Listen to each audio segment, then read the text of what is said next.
If you want to control a country, obviously you have to erase its history, so no one has any idea what went before, and then the future is yours. And that's why they tear down monuments to our past. In New York, they tore down the Teddy Roosevelt statue, the greatest of all American presidents, the most popular. It stood there for many years, and now it's gone. Rioters have done this all over the country.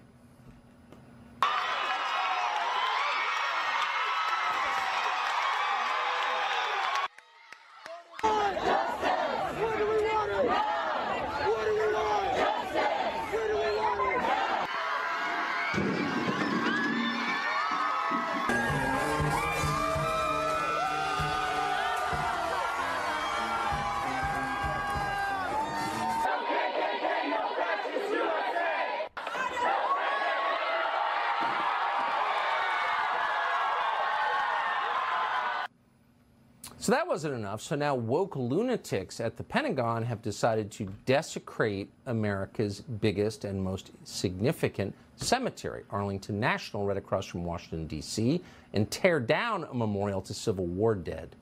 Chris Bedford is the executive editor of the Common Sense Society and just wrote such a thoughtful and interesting piece on what is happening and what it means. He joins us tonight. Chris Bedford, thank you. So I'm not sure I can in any way improve on what you wrote. Summarize it for us, if you would. Well, right now what they're trying to tear down is a monument in Arlington that marks the Confederate war dead. Now, this is not a monument to victory. It's not a monument that says, rise up again, this war is coming. This is a monument to reconciliation. It's a funerary monument that stands over the graves of people, including the architect and a number of other Confederate war dead who are buried there now in Arlington. This is something that symbolizes peace. At its center is a robed woman holding a laurel crowned with branches, and also holding the plowshare that stands for beating our swords into a plowshare. Now, beneath that is a frieze centered on Athena, a circular frieze that shows Southerners answering the call to war. And that's something that critics have a problem with. It does show a romanticized and idealized version of the South there, but it is at its core a monument to that reconciliation. And it came during a very complicated period in time.